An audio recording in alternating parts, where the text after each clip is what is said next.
Assalamualaikum warahmatullahi wabarakatuh. Bapak, Ibu, saudara-saudara sebangsa setanah air, pagi tadi saya telah memimpin rapat terbatas secara virtual tentang Undang-Undang Cipta Kerja bersama jajaran pemerintah dan para gubernur. Dalam undang-undang tersebut terdapat 11 klaster yang secara umum bertujuan untuk melakukan reformasi struktural dan mempercepat transformasi ekonomi.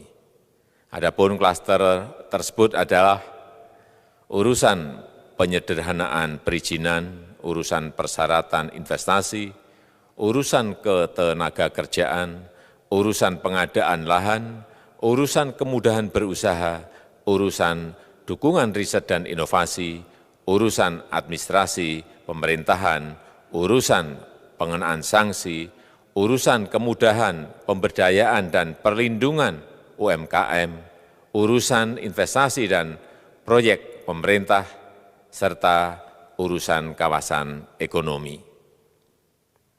Dalam rapat terbatas tersebut, saya tegaskan mengapa kita membutuhkan Undang-Undang Cipta Kerja. Pertama, setiap tahun ada sekitar 2,9 juta penduduk usia kerja baru, anak muda yang masuk ke pasar kerja, sehingga kebutuhan atas lapangan kerja baru sangat-sangat mendesak. Apalagi di tengah pandemi, terdapat kurang lebih 6,9 juta pengangguran dan 3,5 juta pekerja terdampak pandemi COVID-19. Dan sebanyak 87% dari total penduduk bekerja memiliki tingkat pendidikan setingkat SMA ke bawah, di mana 39% berpendidikan sekolah dasar. Sehingga perlu mendorong penciptaan lapangan kerja baru, khususnya di sektor padat karya. Jadi, Undang-Undang Cipta Kerja bertujuan untuk menyediakan lapangan kerja sebanyak-banyaknya bagi para pencari kerja serta para pengangguran. Kedua, dengan Undang-Undang Cipta Kerja akan memudahkan masyarakat, khususnya usaha mikro kecil, untuk membuka usaha baru. Regulasi yang tumpang tindih dan prosedur yang rumit dipangkas. Perizinan usaha untuk usaha mikro kecil (UMK) tidak diperlukan lagi, hanya pendaftaran saja. Sangat simpel. Pembentukan PT atau perseroan terbatas juga dipermudah. Tidak ada lagi pembatasan modal minimum. Pembentukan koperasi juga dipermudah, jumlahnya hanya 9 orang saja. Koperasi sudah bisa dibentuk. Kita harapkan akan semakin banyak koperasi-koperasi di tanah air. UMK, usaha mikro kecil yang bergerak di sektor makanan dan minuman, sertifikasi halalnya dibiayai pemerintah, artinya gratis. Izin kapal nelayan penangkap ikan misalnya, hanya ke unit kerja Kementerian KKP saja. Kalau sebelumnya harus mengajukan ke Kementerian KKP, Kementerian Perhubungan, dan instansi-instansi yang lain. Sekarang ini cukup dari unit di Kementerian KKP saja. Ketiga, Undang-Undang Cipta Kerja ini akan mendukung upaya pencegahan dan pemberantasan korupsi. Ini jelas karena dengan menyederhanakan, dengan memotong, dengan mengintegrasikan ke dalam sistem perizinan secara elektronik, maka pungutan liar, pungli dapat dihilangkan. Namun, saya melihat adanya unjuk rasa penolakan Undang-Undang Cipta Kerja yang pada dasarnya dilatar belakangi oleh disinformasi mengenai substansi dari undang-undang ini dan hoax di media sosial.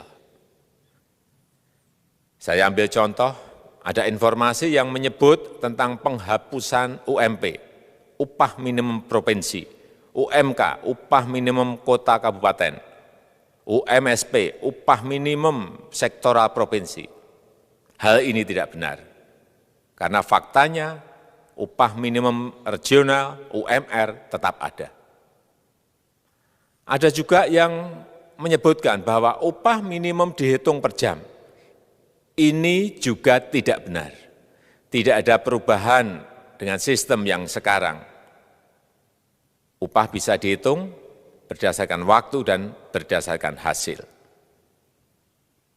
Kemudian adanya kabar yang menyebutkan bahwa semua cuti sakit, cuti kawinan, cuti khitanan, cuti baptis, cuti kematian, cuti melahirkan, dihapuskan. Dan tidak ada kompensasinya. Saya tegaskan juga ini tidak benar. Hak cuti tetap ada dan dijamin. Kemudian apakah perusahaan bisa mem-PHK kapanpun secara sepihak? Ini juga tidak benar. Yang benar, perusahaan tidak bisa me-PHK secara sepihak. Kemudian juga pertanyaan mengenai benarkah jaminan sosial dan kesejahteraan lainnya hilang. Yang benar, jaminan sosial tetap ada. Yang juga sering diberitakan tidak benar adalah mengenai dihapusnya AMDAL, analisis mengenai dampak lingkungan. Itu juga tidak benar. AMDAL tetap ada. Bagi industri besar harus studi AMDAL yang ketat. Tetapi bagi UMKM lebih ditekankan pada pendampingan dan pengawasan. Ada juga berita mengenai Undang-Undang Cipta Kerja ini mendorong komersialisasi pendidikan. Ini juga tidak benar. Karena yang diatur hanyalah pendidikan formal di kawasan ekonomi khusus, di KEK. Sedangkan perizinan pendidikan tidak diatur di dalam Undang-Undang Cipta Kerja ini. Apalagi perizinan untuk pendidikan di pondok pesantren. Itu tidak diatur sama sekali dalam Undang-Undang Cipta Kerja ini. Dan aturannya yang selama ini ada tetap berlaku.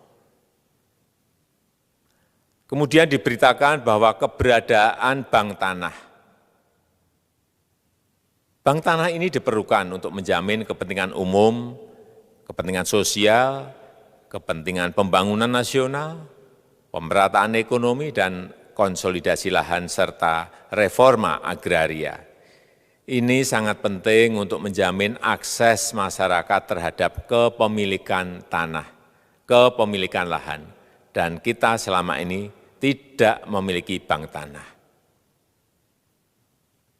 Saya tegaskan juga bahwa Undang-Undang Cipta Kerja ini tidak melakukan resentralisasi kewenangan dari pemerintah daerah ke pemerintah pusat. Tidak ada.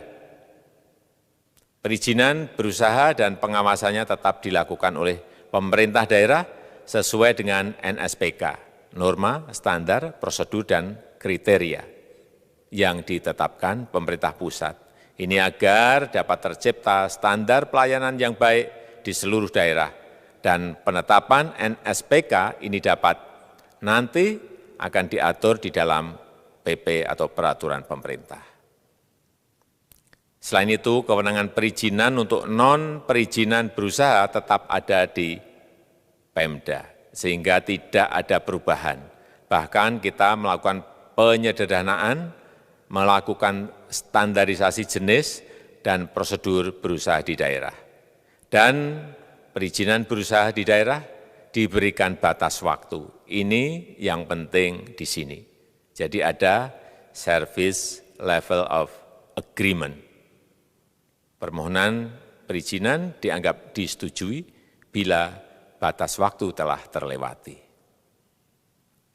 Saya perlu tegaskan pula bahwa Undang-Undang Cipta Kerja ini memerlukan banyak sekali peraturan pemerintah atau PP dan peraturan presiden atau Perpres. Jadi setelah ini akan muncul PP dan Perpres yang akan kita selesaikan paling lambat 3 bulan setelah diundangkan. Kita pemerintah membuka dan mengundang masukan-masukan dari masyarakat dan masih terbuka usulan-usulan dan masukan dari daerah-daerah. Pemerintah berkeyakinan melalui Undang-Undang Cipta Kerja ini jutaan pekerja dapat memperbaiki kehidupannya dan juga penghidupan bagi keluarga mereka. Dan kalau masih ada, jika masih ada ketidakpuasan terhadap Undang-Undang Cipta Kerja ini, silahkan mengajukan uji materi atau judicial review melalui MK, Mahkamah Konstitusi. Sistem ketatanegaraan kita memang mengatakan seperti itu. Jadi, kalau masih ada yang tidak puas dan menolak, silahkan diajukan uji materi ke MK. Saya rasa itu yang bisa saya sampaikan pada kesempatan yang baik ini. Terima kasih. Wassalamualaikum warahmatullahi wabarakatuh.